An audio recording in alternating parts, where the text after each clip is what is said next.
Hello everyone, welcome to competitive exam Mantra. आज हम अपनी एचएएस लक्ष्य 2020 सीरीज का नेक्स्ट लेक्चर शुरू करने जा रहे हैं। इसमें हम एचएएस प्रीलिम्स 2020 के लिए important and previous year question discuss करते हैं, तो आप वीडियो को लास्ट तक अच्छे से देखिए।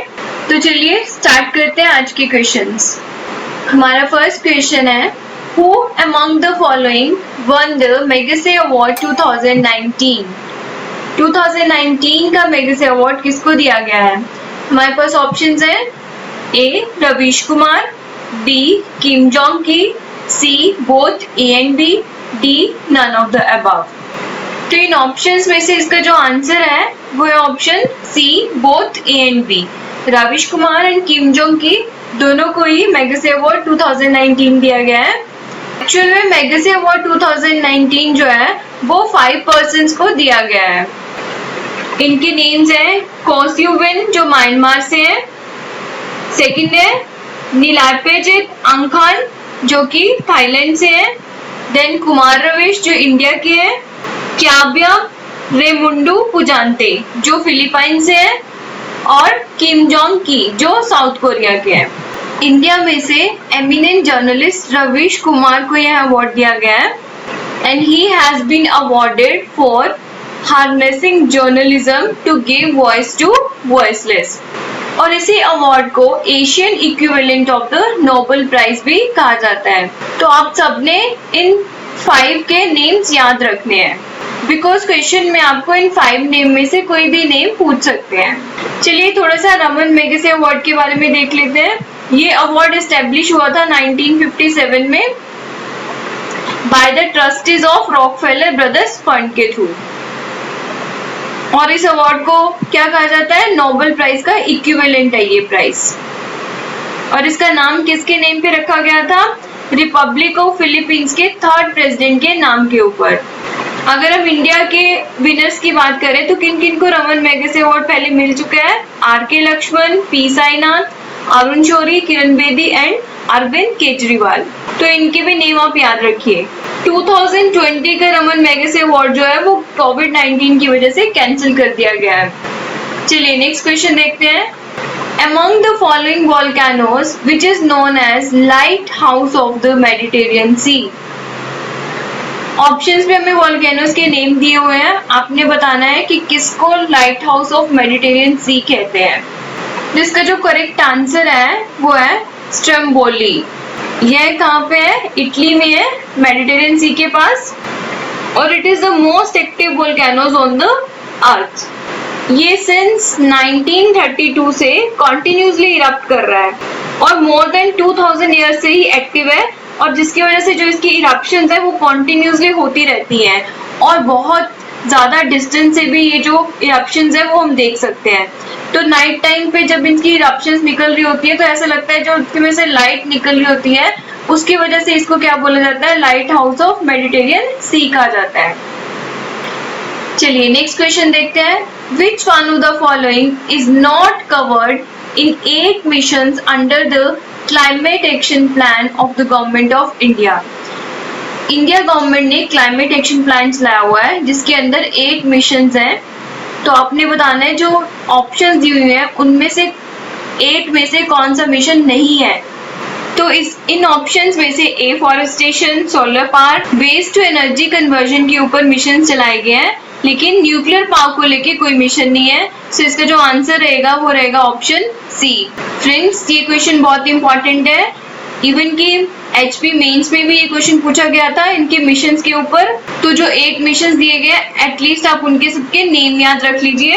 ये जो मिशंस के नेम है वो है, फर्स्ट है national solar mission, second is national mission for enhanced energy efficiency, third is national water mission, fourth one is National Mission on Sustainable Energy Efficiency, fifth one is National Mission for Sustaining Himalayan Ecosystem, sixth is National Mission for Green India, seventh is National Mission for Sustainable Agriculture, and last 8th one is National Mission on Strategic Knowledge for Climate Change.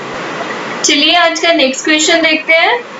Match list 1 with list 2 and select the correct answer from the code given below. List में हमें biosphere reserve दिए गए one side पे और एक side पे states दी गई है। आपने बताना है कौन से बायोस्फीयर रिजर्व कौन सी स्टेट्स के साथ है और ये मैचिंग करेक्ट है या नहीं है। फर्स्ट देखते हैं देहांग दिबांग। देहांग दिबांग कहाँ पे है? ये है अरुणाचल प्रदेश में। मीन सबसे पहले आएगा 4। दिहांग दिबांग जो बायोस्फीयर रिजर्व है वो 1998 में कॉन्स्टिट्यूट किया गया था और इसके साथ ही जो मोलिंग नेशनल पार्क है and Dibang wild life sanctuary है वो भी फुल्ली और पार्टली इसी देहांग दिबांग का ही पार्ट है। और एक इम्पॉर्टेंट चीज यहाँ पे ये है कि यहाँ पे ट्रॉपिकल वेट एवरग्रीन, सब tropical, temperate, alpine and permanent snow जैसा नेचुरल वेजिटेशन पाया जाता है। अब देखते हैं मानस। मानस कहाँ पे है? मानस आसाम में है। इसको 3 के साथ ज्वाइन करेंगे। मानस जो है वो यूनेस्को वर्ल्ड हेरिटेज साइट भी है और इसका नाम जो मानस है वो सांपों की देवी मानसा के नाम पर रखा गया है। मानस रिवर जो कि ब्रह्मपुत्र रिवर की ट्रिब्यूटरी है वो इस नेशनल पार्क में से पास करती है और ये हिस्पिड हियर, गोल्डन लंगूर, पिग्मी होग और वाइल्ड वाटर बुफेलो के लिए फेमस है। नेक्स्ट है हमारे पास नोक्रेक बायोस्फीयर रिजर्व। ये कहाँ पे है? ये मेघालय में है। जो नोक्रेक बायोस्फीयर रिजर्व है वो वेस्टर्न गारो हिल्स में है और टूरा पीक से अप्रोक्सीमेटली 2 किलोमीटर की दूरी पर है। नेक्स्ट लास्ट वन है सिम्पलीपाल जो कहाँ पे है? उड़ीसा में है। सिम्पलीपाल उड़ीसा के मयूरभंज डिस्ट्रिक्ट में है। तो चलिए फ्रेंड्स देखते हैं किस किस के साथ मैच कर रहे हैं। First is 4, then 3, then 2 and then 1। तो हमारा जो आंसर है वो क्या? Option A. चलिए नेक्स्ट क्वेश्चन देखते हैं। Who of the following organized a march on the Tanjore coast to break salt law in April 1930? Friends कल ही हमने CDM के बारे में डिस्कशन किया था, डांडी मार्च के बारे में डिस्कशन किया था। तो ये उसी का ही आगे स्प्रेड है, डांडी मार्च का स्प्रेड। जब गांधी जी ने CDM स्टार्ट कर दिया था, सॉल्ट लॉ ब्रेक कर दिया था, उसके बाद ये सारा पूरे के पूरे कंट्री में स्प्रेड हो गया था। तो डिफरेंट जगह पे मार्चेस स्टार्ट हो गए थे और तंजौर कोस्ट पे सॉल्ट लॉ किसने ब्रेक किया था हमें ये बताना है। तो इसका जो आंसर है वो है ऑप्शन बी, सी राजागोपालाचारी। इन्होंने तंजौर तमिलनाडु में तिरुचिरापल्ली टू वेदारण्यम तक मार्च किया था और वहां पे सॉल्ट लॉ ब्रेक किया था। केरला में मालाबार में, आप नाम याद रख लीजिए, के कलप्पन ने सॉल्ट बना के सॉल्ट लॉ को ब्रेक किया था। और इन्होंने जो मार्च किया था इन्होंने कालीकट टू कोयनूर तक किया था। चलिए नेक्स्ट क्वेश्चन देखते हैं। Which of the following are the discretionary powers given to the governor of a state? State के गवर्नर को कौन सी डिस्क्रिशनरी पावर्स दी गई है? चलिए चेक करते हैं कौन कौन सी पावर्स दी गई है। First is sending a report to the President of India for imposing the President's rule. Yes, this is the discretionary power of Governor. Governor President rule लगाने के लिए इंडिया के प्रेसिडेंट को रिपोर्ट सेंड कर सकता है, ये उसकी डिस्क्रिशनरी पावर के अंदर आता है। Then appointing the minister, ये गवर्नर की डिस्क्रिशनरी पावर्स में नहीं होता है। Third one is the reserving certain bills passed by the state legislature for consideration of the President of India. तो ये भी discretionary पास के अंडर आता है। इसका मीनिंग है स्टेट लेजिस्लेचर जो कुछ बिल पास करती है गवर्नर उनको रिजर्व करके रख सकता है प्रेसिडेंट की कंसिडरेशन के लिए। Fourth is making the rules to conduct the business of state government. तो ये जो है वो भी इसकी डिस्क्रिशनरी पावर के अंदर नहीं आता है। तो हमने देखने करेक्ट कौन से है, तो इसके जो आंसर है वो क्या? Option 1 and 3 means option B. चलिए नेक्स्ट देखते हैं। Which one of the following is the largest committee of the parliament? आपने बताना है पार्लियामेंट की जो सबसे लार्जेस्ट कमिटी है वो कौन सी है। सबसे पहले ये कमिटीज क्यों फॉर्म की जाती है? बिकॉज पार्लियामेंट के पास बहुत सारा काम होता है लेकिन उनके पास एडिक्वेट टाइम और एडुकेट एक्सपर्टीज भी नहीं होती है। इसलिए क्या होता है, कमेटी फॉर्म की जाती है जो कि पार्लियामेंट को उनके काम के लिए असिस्ट करती है। और ये जो कमेटीज होती हैं ये टू पार्ट्स में डिवाइड होती हैं, एक परमानेंट होती हैं और एक होती है एड हॉक। तो इनमें से अगर हम देखें committee on public accounts, committee on estimate, committee on public undertakings and committee on petition. चलिए देखते हैं इनमें कितने कितने मेंबर्स होते हैं। कमिटी ऑन पब्लिक अकाउंट्स में टोटल 22 मेंबर्स होते हैं और इसमें से 15 जो होते हैं वो लोकसभा से होते हैं और 7 जो होते हैं वो राज्यसभा से होते हैं। कमिटी ऑन एस्टिमेट्स में टोटल 30 मेंबर्स होते हैं और ये सारे के सारे मेंबर कहाँ से होते हैं? लोकसभा से होते हैं। कमिटी ऑन पब्लिक अंडरटेकिंग्स में 22 मेंबर्स होते हैं, इसमें से भी 15 लोकसभा से होते हैं एंड 7 राज्यसभा से होते हैं। कमिटी ऑन पेटिशन जो फॉर्म होती है उसमें से लोकसभा में जब फॉर्म होती है तो इसमें 15 मेंबर रहते हैं और राज्यसभा में होती है तो इसमें 10 मेंबर्स होते हैं। तो मैक्सिमम मेंबर किसमें होते हैं? कमिटी ऑन एस्टिमेट्स में। तो इसका आंसर क्या बनेगा? Option B. चलिए नेक्स्ट क्वेश्चन देखते हैं। Consider the following statements. First is the council of ministers in the state shall be collectively responsible to the parliament. जो काउंसिल ऑफ मिनिस्टर होती है सेंटर में वो किसके लिए रिस्पॉन्सिबल होती है? पार्लियामेंट के लिए। तो यहाँ पे जो पार्लियामेंट लिखा है पार्लियामेंट के लिए नहीं होती है, ये किसके लिए होती है? Only to the Lok Sabha. तो जो फर्स्ट ऑप्शन हमें दी गई है वो रॉन्ग है।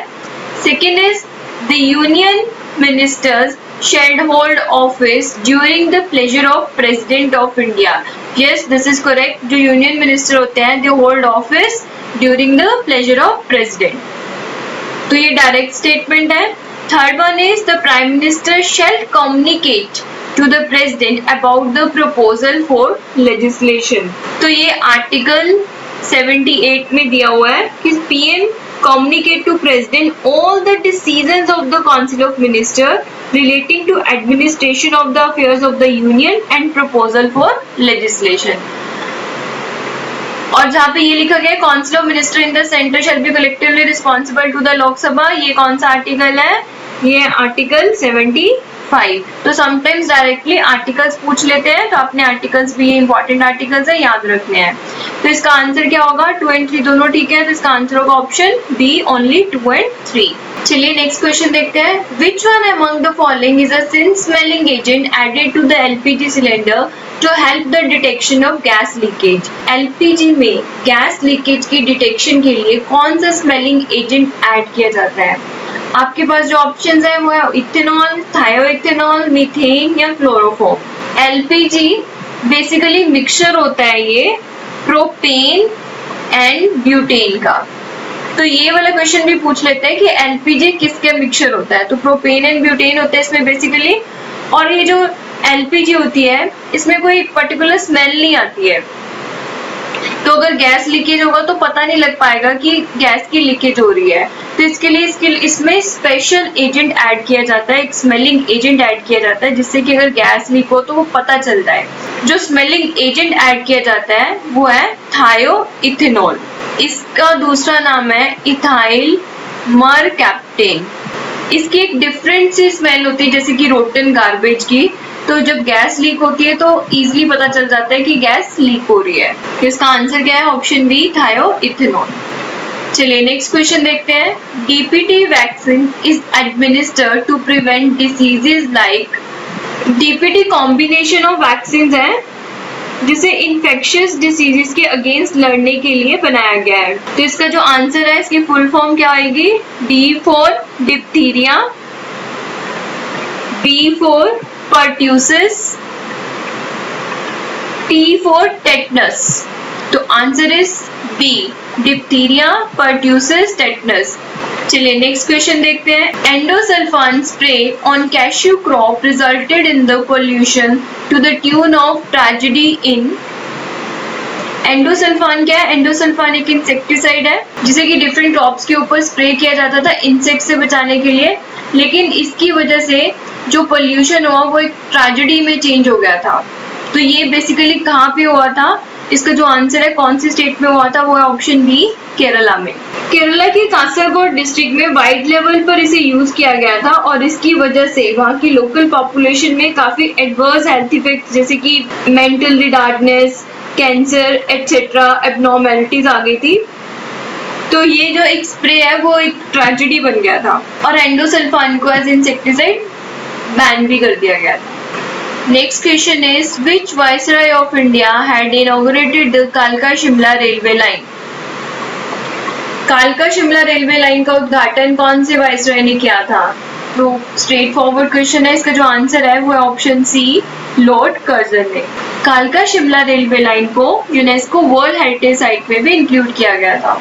नेक्स्ट क्वेश्चन है which two places are joined by Padri pass. तो इसका जो आंसर है वो है Chamba and Jammu.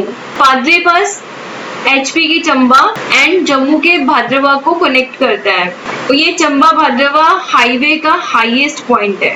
Next question is according to 2011 census which district of Himachal Pradesh has the highest sex ratio.